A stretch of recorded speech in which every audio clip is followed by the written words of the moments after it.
In the second part of the experiment, we're analyzing projectile motion, or two-dimensional projectile motion, so not just free fall anymore. And we're going to start going about it in the same way, but there'll be some differences in what we're looking for. So let me upload or import the projectile motion video.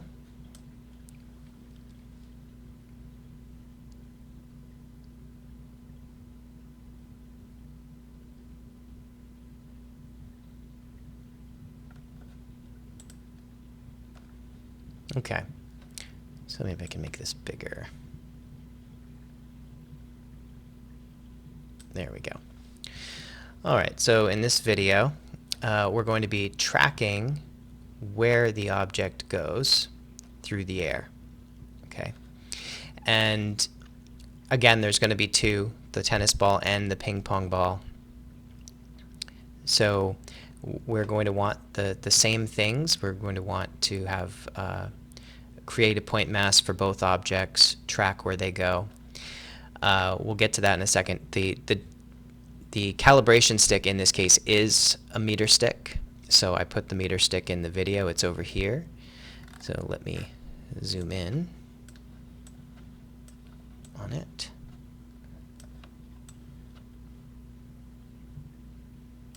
Okay, so we can add that right now.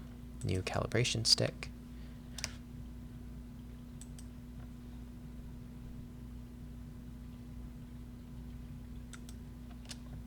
And this is a meter stick, so it's exactly 1 meter.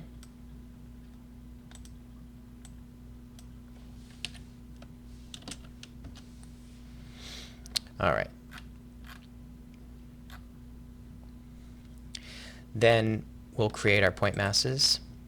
So create point mass for the tennis ball first.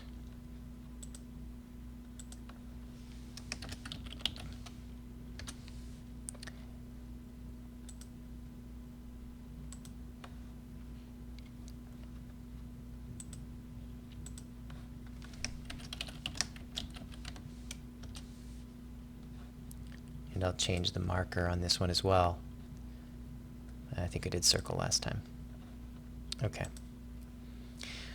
All right, so with this one, we're going to want to adjust the coordinate system again.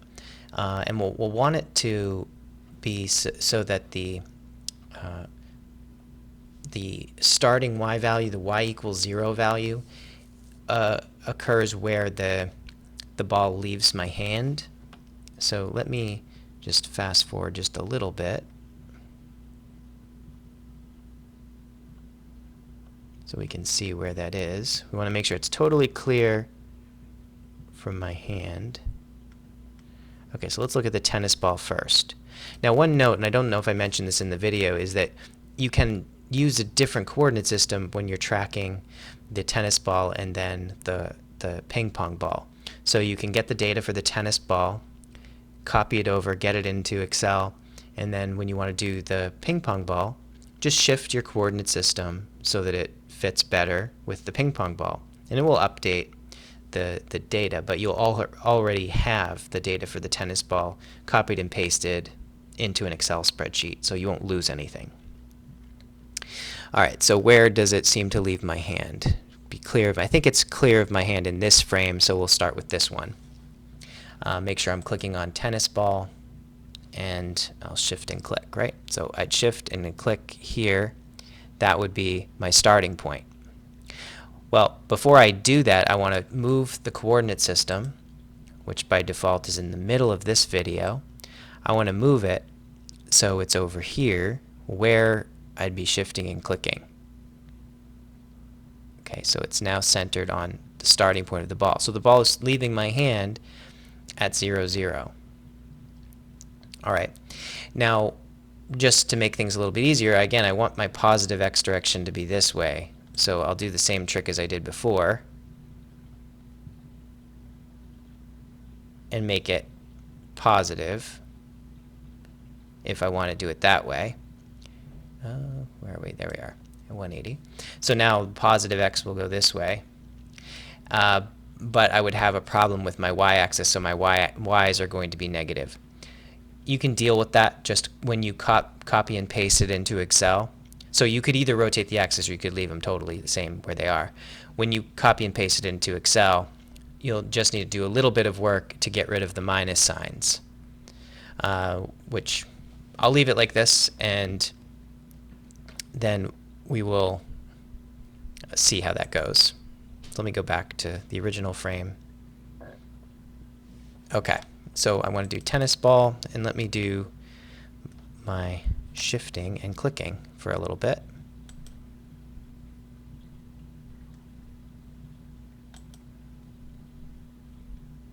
Now again, you can do a much better job of this than I'm doing right here. I'm just trying to do it quickly so you get the idea of what's happening.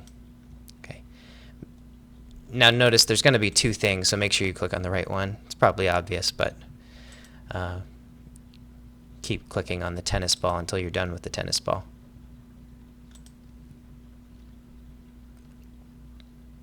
Okay, so I've got a few points clicked here, and you can see it's making the arc of a parabola. And the data I want over here is set on ping pong right now, so I need to pull up the tennis ball to see what it's showing me. Okay. And see, the value for x is starting out at about 0. You can adjust it so it comes out much closer to be time 0, x 0, y 0. So you're starting out really from 0, 0. My x values are increasing because I shifted my axes over this way, or rotated my axes over this way, but the y values are all coming out as negative. If I hadn't, or let me see, if I rotate this back,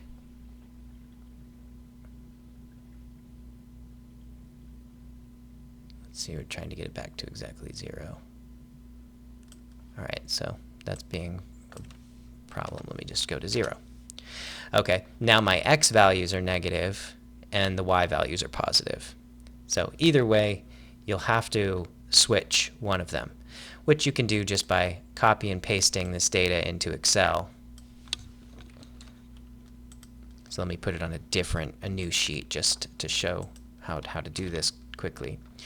So now I have times x and y, and so the times are fine, but I want a new x column. So I'll put a new x column here, and I'll just make it equal to minus this column.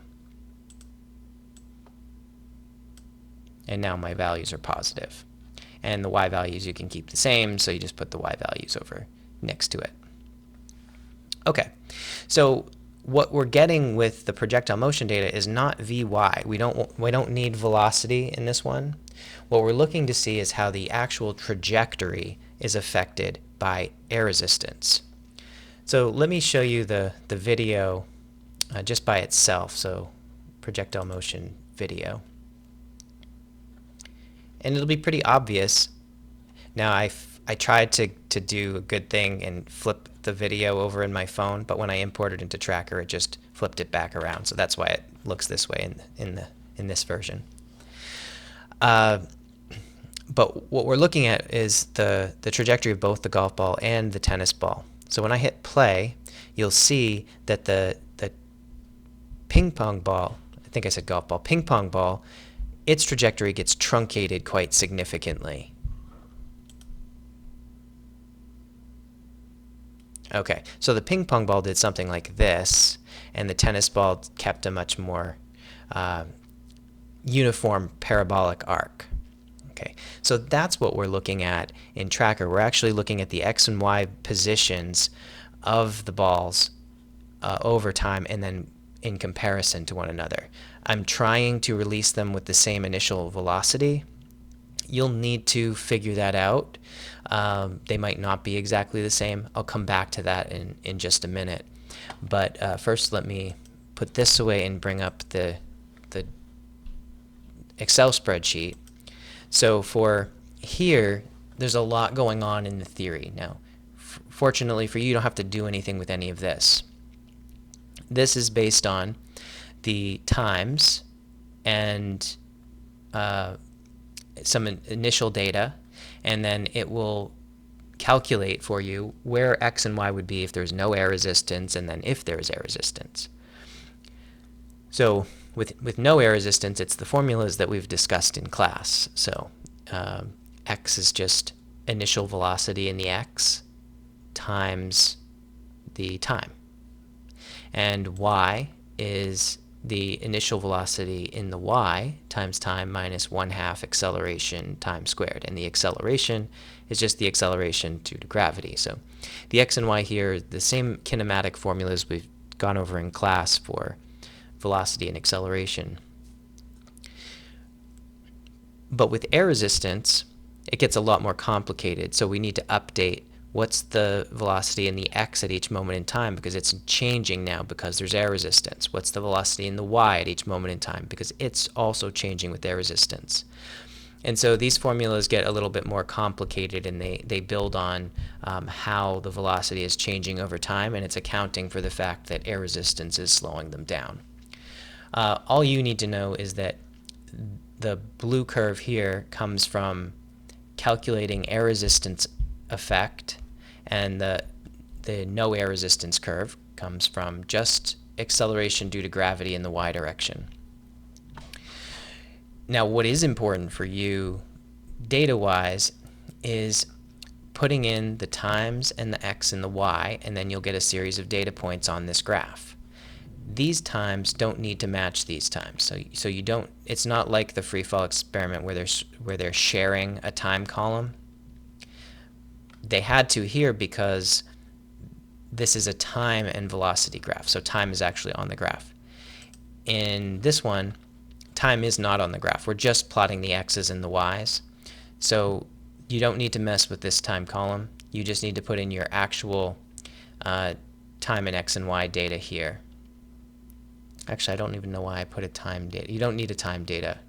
I'll delete this column. You just need the x and y data here, and then you can plot it on the graph along with this. There does not need to be a time data column. So when you see this spreadsheet, there won't be one here. But there will be a VIX and a VIY. And that's because this data affects the theory. What is your initial VIX and VIY determines what the trajectory will be. It won't affect your experimental data directly, but it will update these curves. So let's change this. Maybe I'll make the VIX much slower, so make it like 2. And you'll see the curves. They don't go nearly as far. It's going slower in the x direction. Or if I make it bigger, the curves will get much longer. All right. And VIY will make it go taller or shorter. So if I make this 2 or 3, the curves don't go. They're not in the air for quite as long. All right. So I don't remember what they were before, but 4 or 6, something like that. Okay. So how do you figure out the VIX and the VIY? Well, you can get that from over here. So the VIX and VIY, oops, wrong one, table.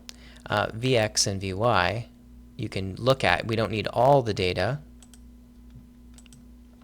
but we can take a look at where it starts. So going from position 2 back to position 1, or going from position 1 to position 2, this was the velocity. So that is your initial velocity in the x direction. You'll notice that it's not changing a whole lot. That's good. It's not supposed to change a lot in the x direction. In the y direction, it's slowing down because of gravity. So once you have done a nice job of centering the markers, you can read off what the initial velocity is in the x and the y. So for me, it looks like 4.958 in the x and 4.831 in the y. So let me just move that over here. So in the x, it's 4.958, and in the y, it is 4.831. Okay. Now, I should mention that this isn't a perfect answer to the Vx and the Vy initial, because what it's doing is it's taking displacement over time. So it's really giving you the average velocity from starting point to first marker, which means that it's going to be a slight underestimate of what your initial velocity is. And that means your theoretical curves might underestimate the trajectory a little bit. If you find that happens, that's fine. Feel free to make a slight adjustment to these numbers so that the curve starts out with the same velocity, meaning the slope of the curve is matching what it's doing on the actual graph at the beginning. So normally I wouldn't say, fudge the data, but here what you're trying to do is match the starting velocities to what they are here, and then everything else follows from it. So you should have data at the beginning that looks like this. And then whether or not it diverges will depend on how well the theory matches the actual experiment. For the tennis ball, you should find that there's not a whole lot of difference. The air resistance isn't huge when it comes to affecting the flight of the tennis ball, but you should notice some significant difference on the ping pong ball.